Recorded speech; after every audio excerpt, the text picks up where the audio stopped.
ఈరోజు ఇలా ఉన్న మనం రేపు ఎలా ఉంటామో తెలీదు. అసలు ఉంటామో లేదో కూడా గ్యారంటీ లేని బ్రతుకులండి మనవి.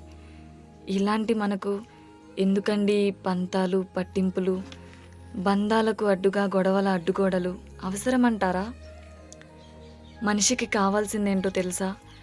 కడుపు నింపి ఆకలి తీర్చేందుకు అన్నం, అడగ్గానే అక్కరకు తీసుకునే ఒక చక్కటి బంధం. సరిపోదా ఈ జన్మకు అదే కదా 1000 కోట్ల ఆనందం.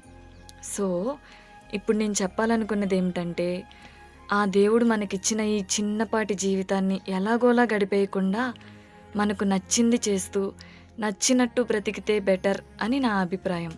ఎందుకంటే, 'పెద్ది' సినిమాలో రామ్ చరణ్ గారన్నట్టు పుడతామా ఏంటి మళ్ళీ? ఇలా అన్నాను కదా అని ఏది పడితే అది చేసేయకూడదు సుమీ. ప్రతిదానికి ఒక లిమిట్ అంటూ ఉంటుంది. అది క్రాస్ చేయకుండా ఉంటే అదే మేలు. ఏమంటారు?